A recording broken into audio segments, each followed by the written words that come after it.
Selamat pagi, saya Krisyantiango, NIM 311910083. Nah, pada video saya kali ini saya akan menjelaskan materi terkait tujuan pembelajaran.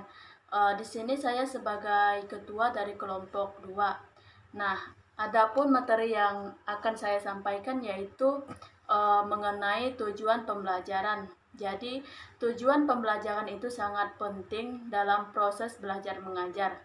Nah, adapun pengertian dari tujuan pembelajaran itu sendiri merupakan arah yang ingin dituju dari rangkaian aktivitas yang dilakukan dalam proses pembelajaran. Hal ini biasanya dirumuskan dalam bentuk perilaku kompetensi spesifik, aktual, dan terukur sesuai yang diharapkan terjadi, dimiliki atau dikuasai siswa setelah mengikuti kegiatan pembelajaran tertentu. Nah, sedangkan arti tujuan pembelajaran itu sendiri, banyak pengertian yang diberikan para ahli pembelajaran tentang tujuan pembelajaran, yang satu sama lain memiliki kesamaan di samping ada perbedaan sesuai dengan sudut pandang gagapannya. Sedangkan menurut Robert F. Mager tahun 1962 misalnya, memberikan pengertian tujuan pembelajaran sebagai perilaku yang hendak kompetensi tertentu. Sedangkan pengertian kedua dikemukakan oleh Edward L. Dechnotka dan David E. Kapel 1981 juga Kem 1977 yang memandang bahwa tujuan pembelajaran adalah suatu pernyataan yang spesifik yang dinyatakan dalam perilaku atau penampilan yang diwujudkan dalam bentuk tulisan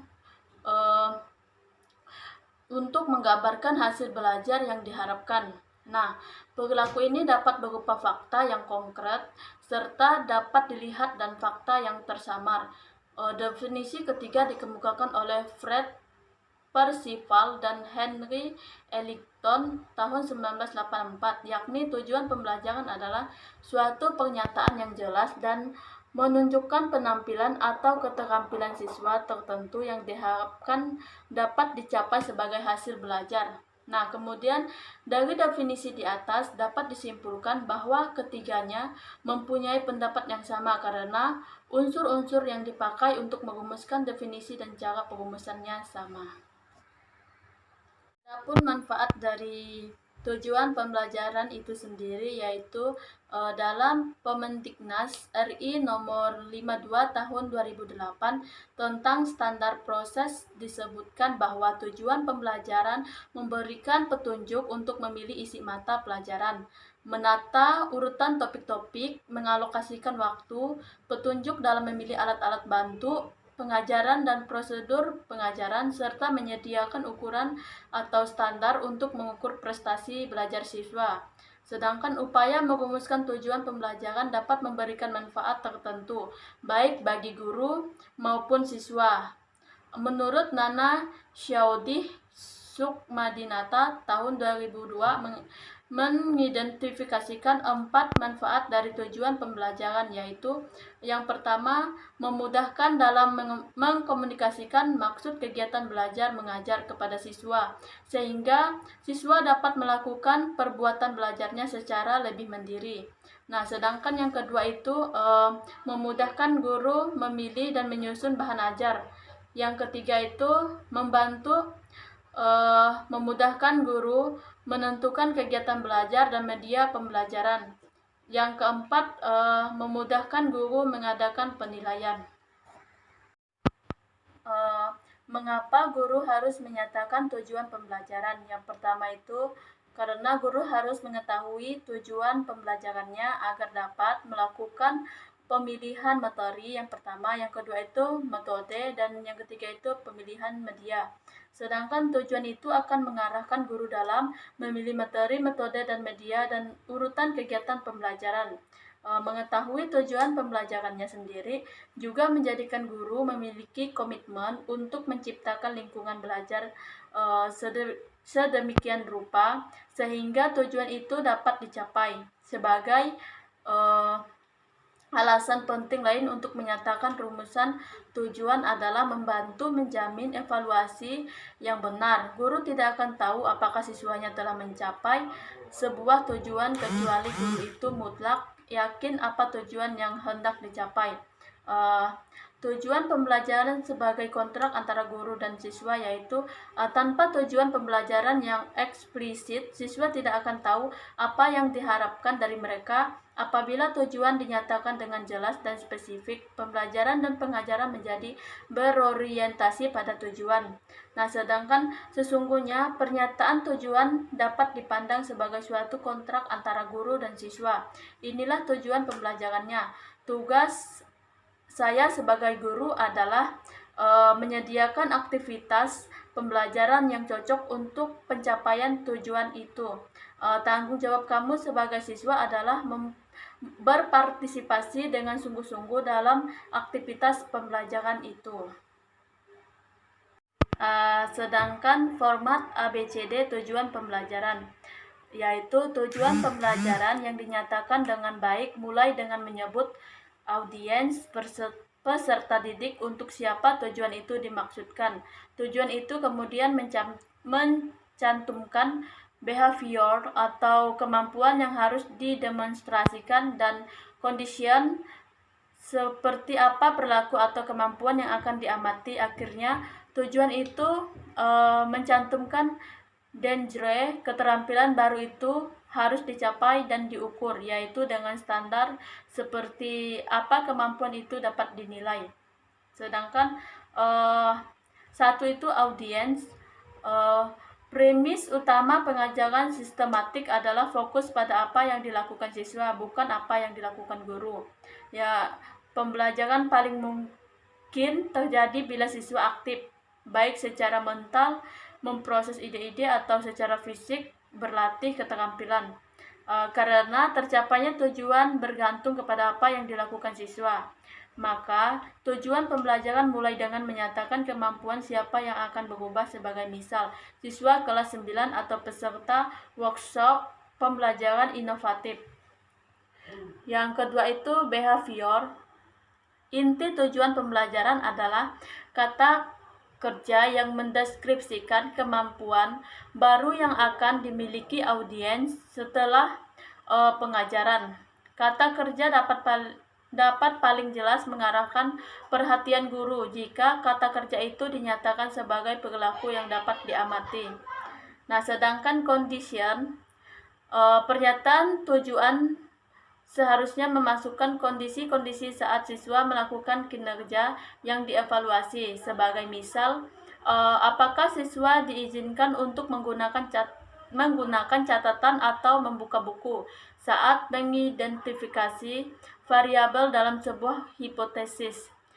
Jika tujuan dari pembelajaran tertentu adalah agar siswa dapat mengidentifikasi burung-burung, apakah identifikasi dilakukan dari sejumlah transparansi berwarna atau sejumlah foto hitam putih.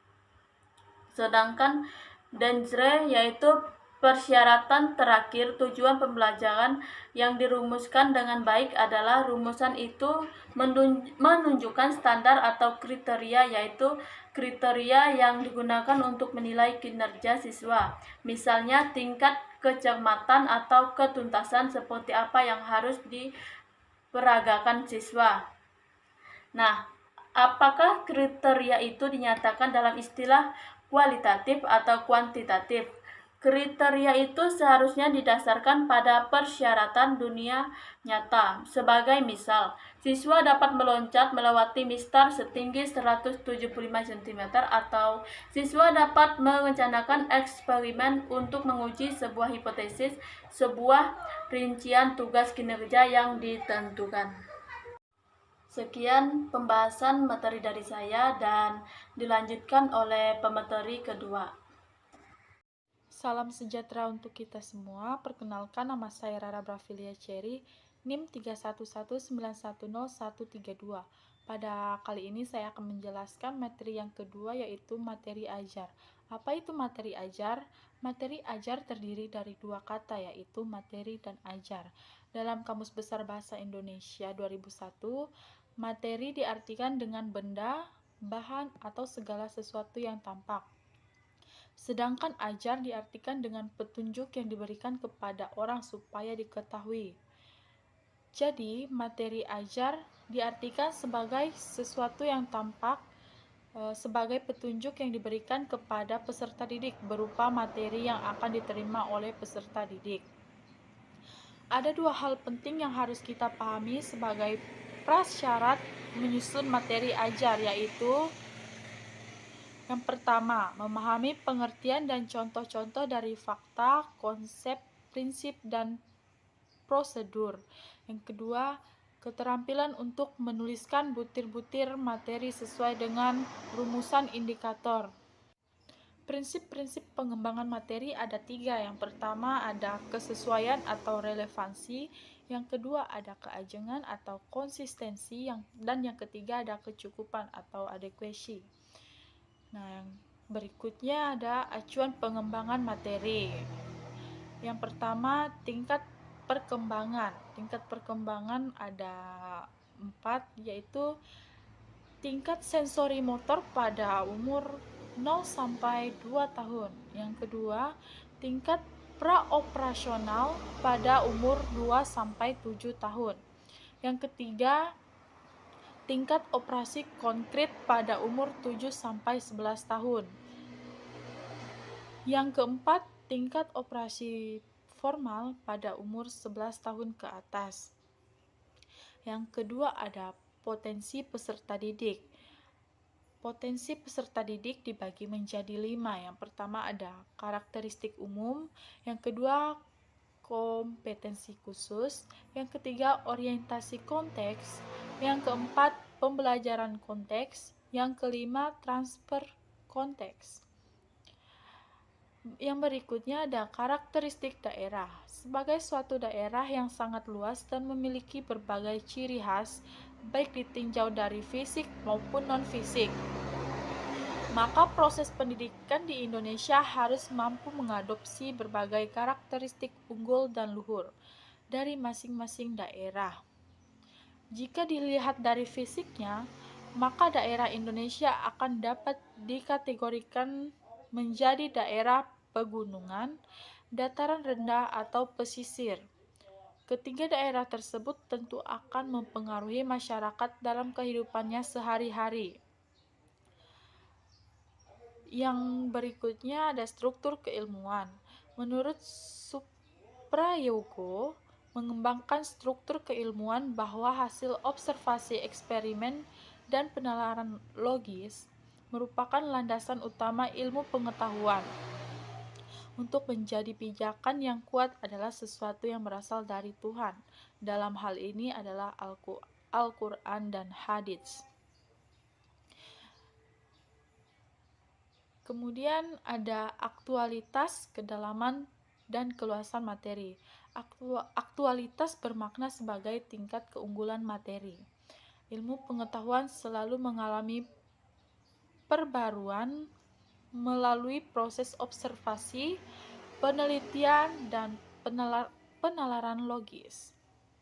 Proses pengembangan ilmu pengetahuan tersebut bersifat siklis dan akan terus mengalami perkembangan. Kedalaman dan keluasan bermakna banyaknya ilmu pengetahuan yang harus dipelajari siswa. Selain itu juga mengindikasikan urutan-urutan materi yang harus dipelajari oleh siswa. Sesuai dengan tingkat perkembangan siswa, maka guru harus mampu menentukan tingkat kedalaman dan keluasan materi yang harus dipelajari siswa.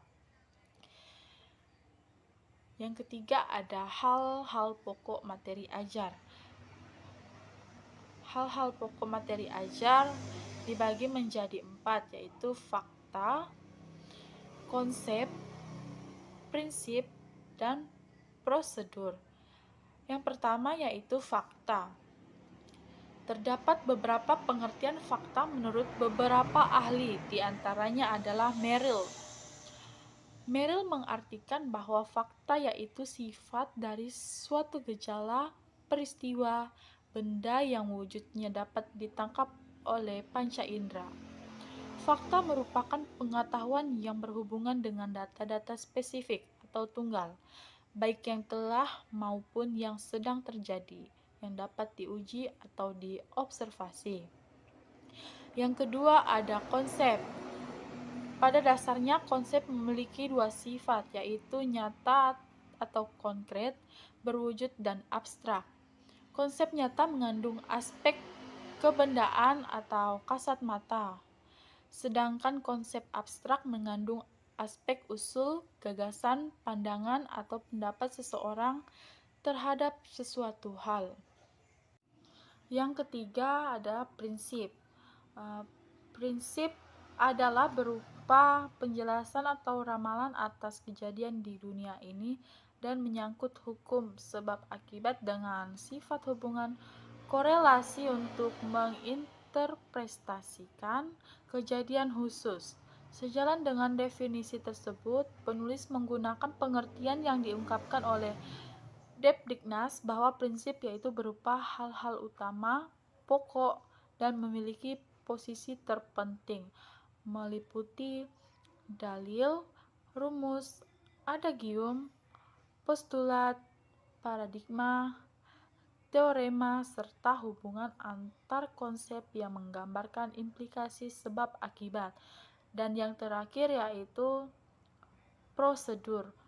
Prosedur menurut Merrill adalah materi pelajaran yang berhubungan dengan kemampuan siswa untuk menjelaskan langkah-langkah secara sistematis tentang sesuatu.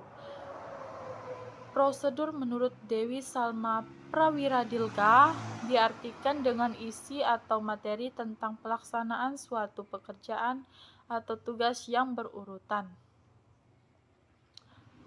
Langkah-langkah merumuskan materi ajar sesuai dengan panduan pengembangan materi pembelajaran. Yang pertama, identifikasi standar kompetensi dan kompetensi dasar. Yang kedua, identifikasi jenis-jenis materi pembelajaran. Yang ketiga, identifikasi indikator pencapaian kompetensi. Yang keempat, penulisan materi ajar dalam RPP. Assalamualaikum warahmatullahi wabarakatuh. Perkenalkan, nama saya Sri Gita Amalia. Saya dari kelas C pagi semester 4. Saya dari jurusan Pendidikan Bahasa dan Sastra Indonesia. Di sini saya akan mengerjakan tugas yang diberikan oleh Bapak Akis, yaitu tentang materi ajar. Nah, saya akan menjelaskan terlebih dahulu apa itu metode pembelajaran. Metode pembelajaran itu ada beberapa macam. Yang pertama, metode ceramah, kemudian metode demonstrasi, yang ketiga tanya jawab, dan yang keempat diskusi. Sebenarnya masih ada banyak lagi metode, tapi saya menggunakan metode 4 saja, yaitu metode itu tadi. Nah, yang pertama-tama kita harus mengerti apa itu pengertian dari metode itu sendiri. Yang pertama yaitu adalah pengertian metode pembelajaran. Metode pembelajaran itu adalah suatu metode yang merujuk pada cara yang akan digunakan oleh pendidik untuk mencapai tujuan dari kegiatan belajar mengajar, agar sesuai dengan tujuan yang diharapkan. Kemudian ini metode pembelajaran yang saya rangkum, yaitu adalah metode pembelajaran merupakan suatu cara yang digunakan guru untuk mencapai tujuan pembelajaran.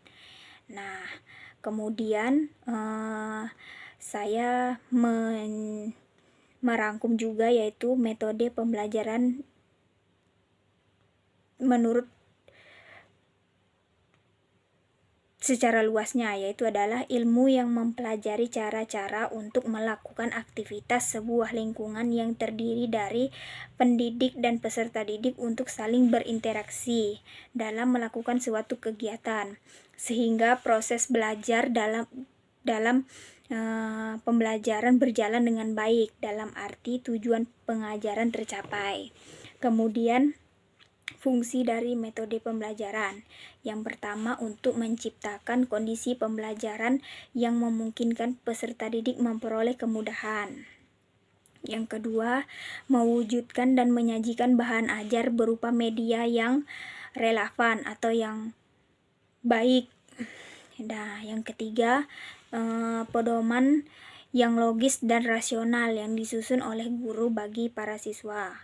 Kemudian sebagai sarana komunikasi tentang bagaimana proses mengajar di kelas atau bagaimana praktek dalam mengawasi siswa saat belajar.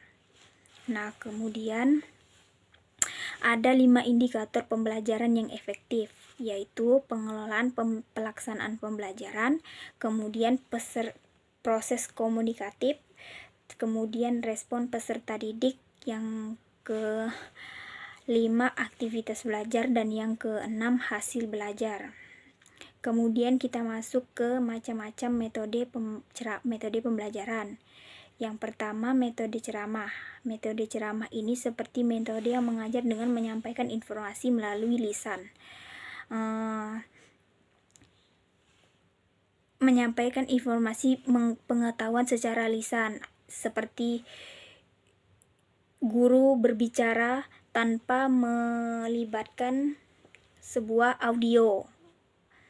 Kemudian kelebihan dari metode ceramah adalah dapat menampung banyak siswa sehingga mempunyai kesempatan yang sama untuk mendengarkan si pengajar. Kemudian guru dapat memberikan tekanan terhadap hal-hal yang dianggap penting. Kemudian dapat menyelesaikan kurikulum dengan mudah dan lebih cepat. Kemudian kekurangan metode ceramah, yaitu kegiatan belajar mengajar akan tidak efektif, bahkan membosankan. Kemudian pembelajar melalui ceramah cenderung lebih mudah terlupakan dibanding dengan belajar dengan melakukan seperti adanya audio atau alat tulis yang lainnya, atau media pembelajaran yang lainnya. Kemudian metode demonstrasi, yaitu metode yang digunakan untuk membelajarkan peserta dengan cara menceritakan dan memperagakan suatu langkah-langkah pengerjaan sesuatu. Kemudian kelebihan metode demonstrasi itu sendiri yaitu dapat membimbing murid ke arah berpikir yang sama dalam satu saluran. Yang kedua, ekonomis dalam jam pelajaran di sekolah dan ekonomis dalam waktu yang panjang dapat diperlihatkan melalui demonstrasi dengan waktu yang pendek. Kemudian dapat mengurangi kesalahan. Nah, kekurangan metode demonstrasi ini adalah metode ini memerlukan keterampilan guru secara khusus, karena tanpa ditunjang dengan hal itu, pelaksanaan demonstrasi tidak akan efektif. Yang kedua yaitu adalah fasilitas seperti peralatan, tempat, atau biaya yang memadai. Kemudian metode tanya jawab. Nah, metode tanya jawab ini adalah penyampaian pesan pengajaran dengan cara mengajukan pertanyaan-pertanyaan, dan siswa memberikan jawaban, atau sebaliknya, siswa yang bertanya dan guru yang menjawab pertanyaan-pertanyaan. Kemudian hal-hal yang harus diperhatikan dalam metode tanya jawab ini yaitu adalah guru perlu menguasai bahan ajar secara maksimal. Jadi jangan pernah melakukan metode tanya jawab tanpa kita sebagai guru tidak menguasai materi yang kita berikan kepada siswa. Kemudian siapkanlah pertanyaan-pertanyaan yang akan diajukan kepada peserta didik. Jadi apabila kita ingin mengajukan pertanyaan kepada peserta didik, kita harus menyiapkan pertanyaan itu terlebih dahulu, apakah pertanyaan itu layak atau tidak dipertanyakan kepada siswa. Nah, kemudian kelebihan metode tanya jawab itu adalah merangsang siswa untuk melatih atau mengembangkan cara berpikir, termasuk daya ingat. Kemudian mengembangkan keberanian, keterampilan siswa untuk menjawab. Nah, kekurangan metode tanya jawab itu sendiri adalah waktu sering banyak terbuang, terutama siswa tidak dapat menjawab pertanyaan sampai 2 atau 3 orang. Dalam jumlah siswa yang banyak tidak mungkin cukup waktu untuk diberikan pertanyaan semuanya. Nah, kemudian ada metode diskusi. Metode diskusi ini adalah salah satu metode pembelajaran yang dilakukan oleh guru dalam kegiatan pembelajaran dengan memberikan siswa suatu permasalahan dan akan diselesaikan secara berkelompok. Kelebihan dari metode diskusi ini adalah siswa memperoleh kesempatan untuk berpikir dan siswa dapat pelatihan mengeluarkan pendapat, sikap, dan aspirasinya secara bebas. Kemudian siswa belajar bersikap toleran kepada teman-temannya. Nah, kekurangan dari metode diskusi ini adalah diskusi terlalu menyerap waktu. Dan yang kedua, pada umumnya siswa tidak terlatih untuk diskusi dan menggunakan waktu diskusi dengan baik, maka kecenderungannya mereka tidak sanggup berdiskusi. Yang ketiga, kadang-kadang guru tidak sanggup memahami cara-cara melaksanakan diskusi, maka kecenderungannya diskusi tanya jawab. Kemudian yang terakhir itu adalah materi dari saya. Setiap metode dapat dikatakan baik jika memenuhi beberapa kriteria sebagai berikut: sesuai dengan tujuan yang dirumuskan, dan yang kedua dapat dilaksanakan sesuai dengan kemampuan guru, kemudian tergantung pada kemampuan orang yang belajar, kemudian serasi dengan besar kelompoknya, kemudian melihat waktu penggunaan, dan yang terakhir melihat fasilitas yang ada. Sekian dari video yang saya buat. Apabila ada kesalahan kata atau kurang, mohon dimaafkan. Itu saja yang dapat saya sampaikan. Mohon maaf apabila kurang dimengerti atau kurangnya materi yang saya berikan. Terima kasih. Wassalamualaikum warahmatullahi wabarakatuh. Assalamualaikum warahmatullahi wabarakatuh. Perkenalkan, nama saya Penny Nurdianti dari kelas C pagi semester 4 dengan NIM 311910171. Nah, di sini saya akan menjelaskan poin yang keempat, yaitu tentang penilaian hasil belajar.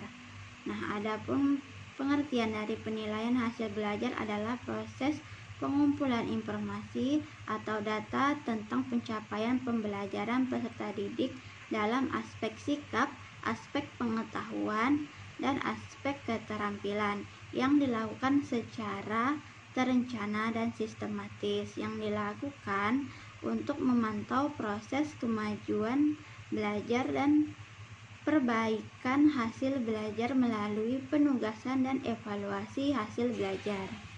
Untuk memperoleh pemahaman yang sama dalam pelaksanaan penilaian hasil belajar oleh pendidik, perlu dijelaskan kembali pengertian yang terkait dengan penilaian hasil belajar, yaitu yang pertama, standar penilaian pendidikan adalah kriteria yang mengenai mekanisme, prosedur, dan instrumen penilaian hasil belajar peserta didik. Yang kedua itu pembelajaran adalah proses interaksi antara peserta didik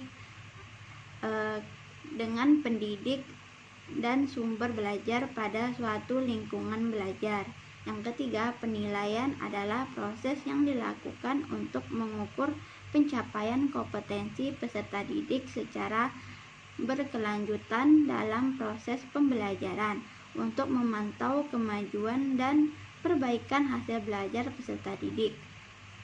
Yang keempat yaitu penilaian harian atau PH adalah kegiatan yang dilakukan secara periodik untuk mengukur pencapaian kompetensi peserta didik setelah menyelesaikan suatu kompetensi dasar atau KD atau lebih. Yang kelima itu penilaian tengah semester atau PTS adalah kegiatan yang dilakukan untuk mengukur pencapaian kompetensi peserta didik setelah melaksanakan 8-9 minggu kegiatan pembelajaran.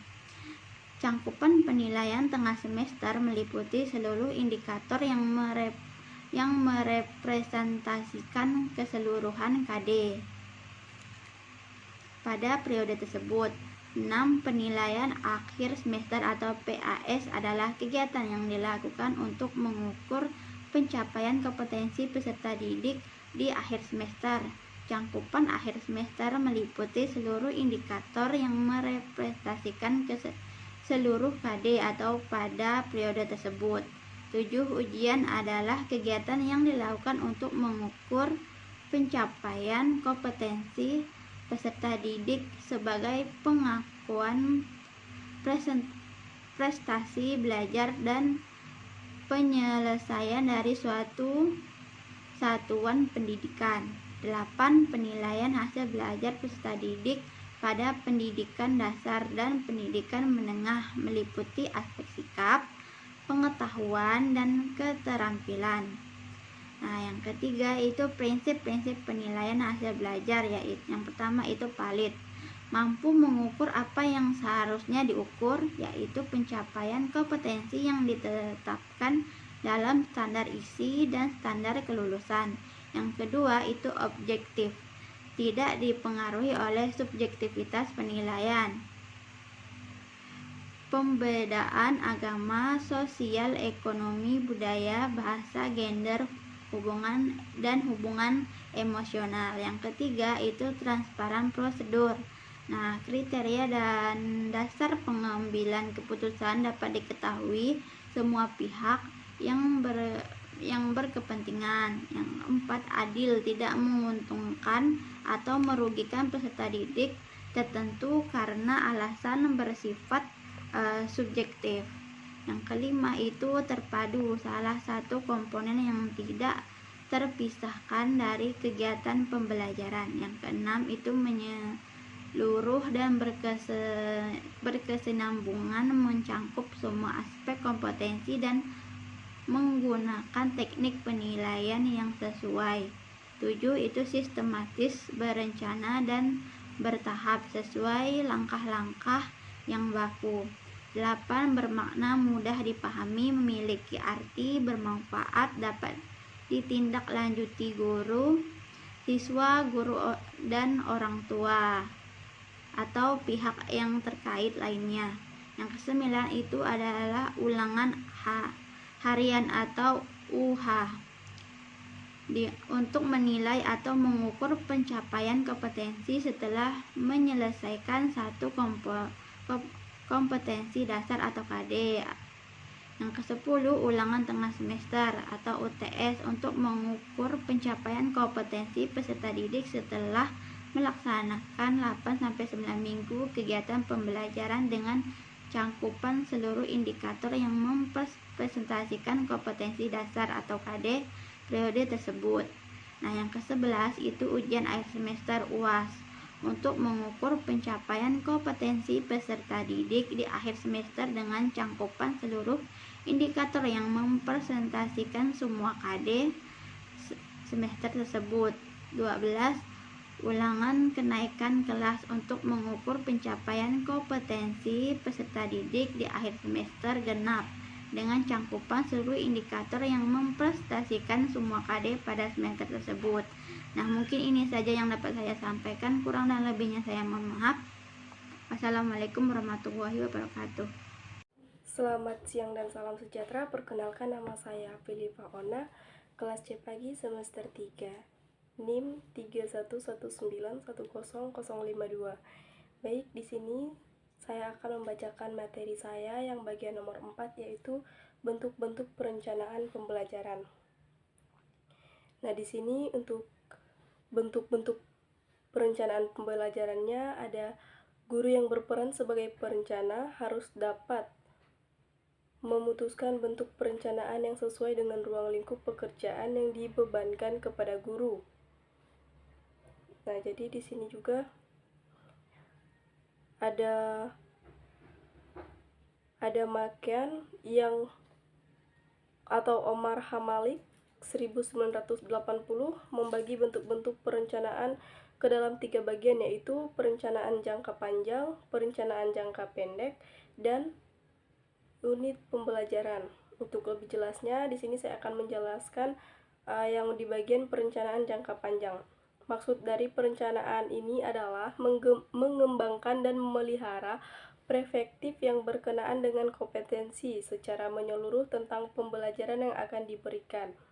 Karena itu, guru perlu memiliki keterampilan dalam membangun unit sumber dan unit pembelajaran yang memuat organisasi pembelajaran. Nah, yang kedua, perencanaan jangka pendek. Di sini maksudnya harus fleksibel dan adaptif dan harus terarah pada kegiatan pembelajaran harian dalam kelas. Yang ketiga, di sini ada unit pembelajaran. Yang dikenal dengan satuan pembelajaran adalah dalam pembelajaran ini hendaknya siswa diberikan kesempatan memberikan kontribusinya terhadap perencanaan. Kesempatan ini akan turut memperkaya kemungkinan untuk mencapai tujuan instruksional. Baik, sekian dari penjelasan saya. Terima kasih. Assalamualaikum warahmatullahi wabarakatuh. Perkenalkan, nama saya Eva Nur Akika. Di sini saya akan melanjutkan materi, yaitu materi saya tentang RPP.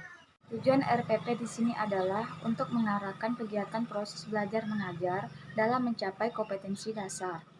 Di sini ada fungsi RPP, yaitu sebagai acuan bagi guru untuk melaksanakan proses belajar mengajar agar lebih terarah dan berjalan secara efektif dan efisien.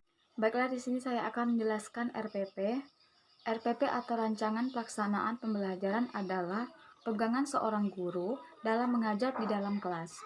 RPP yang dibuat oleh guru untuk membantunya dalam proses mengajar agar sesuai dengan standar kompetensi dan kompetensi dasar pada hari tersebut. Baiklah, di sini saya akan menjelaskan RPP yang telah saya buat, dan di sini ada RPP materi ajar, status pendidikan SMPN 14 Pontianak Timur kelas 7. RPP di sini yaitu ada pertama yaitu kompetensi inti. Ada beberapa poin yaitu KAT 1.1 sampai KAT.14. Dan salah satunya yaitu adalah menghargai dan menghayati ajaran agama yang dianutnya. Dan yang kedua, ada kompetensi dasar dan indikator pencapaian kompetensi. Dan yang ketiga, ada tujuan pembelajaran. Di sini ada 8 tujuan pembelajaran, salah satunya yaitu membiasakan berdoa menurut agama dan kepercayaan masing-masing. Baiklah, di sini ada unsur-unsur dalam RPP yaitu identitas mata pelajaran, standar kompetensi dan kompetensi dasar, indikator pencapaian kompetensi, tujuan pembelajaran, materi ajar, alokasi waktu, kegiatan pembelajaran, penilaian hasil belajar, dan sumber belajar. Yang keempat, materi ajar. Yang kelima, metode pembelajaran di sini, yaitu menggunakan metode ceramah. Yang keenam, media pembelajaran, yaitu menggunakan buku, bahan ajar. Dan yang ketujuh, alokasi waktu. Baik, itu saja yang dapat saya jelaskan. Kurang lebihnya mohon maaf. Wassalamualaikum warahmatullahi wabarakatuh.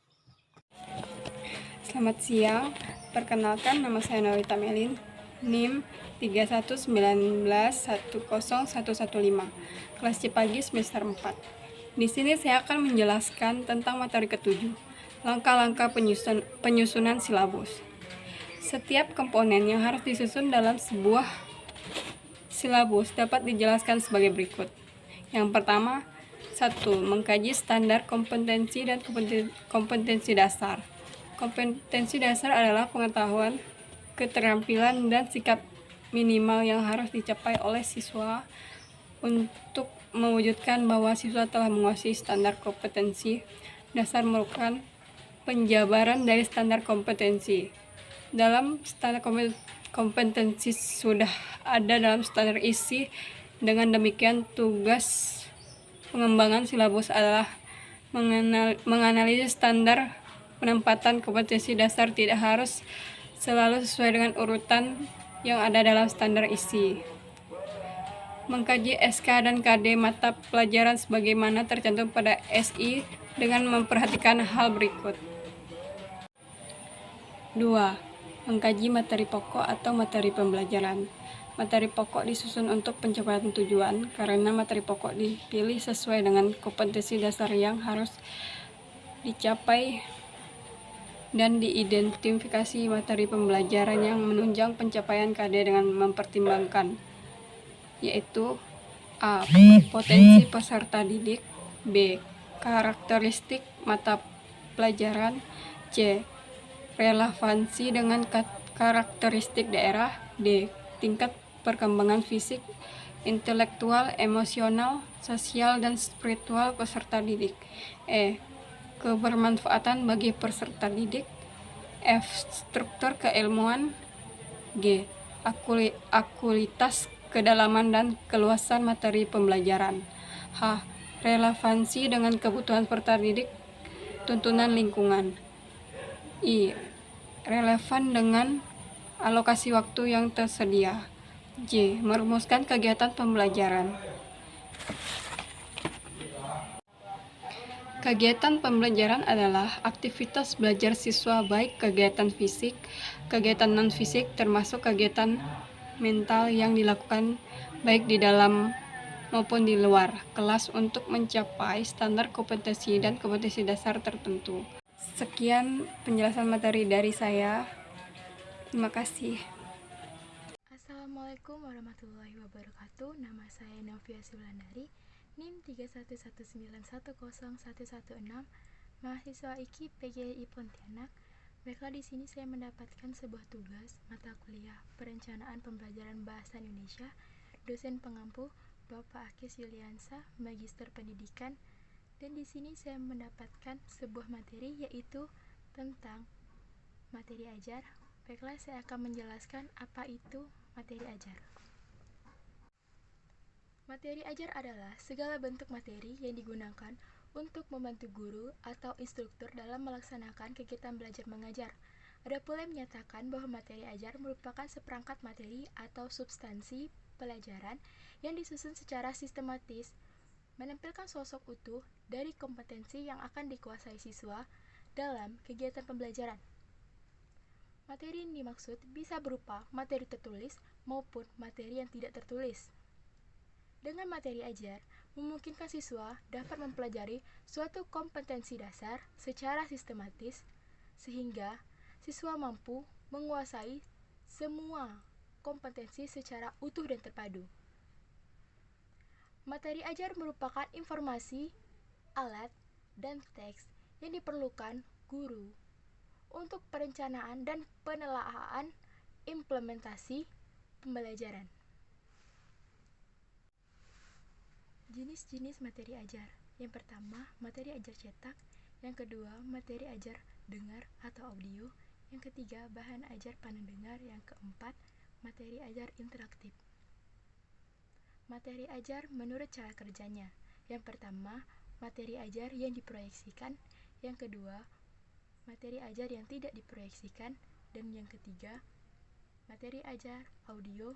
Yang keempat, materi ajar video. Dan yang kelima, materi ajar media komputer.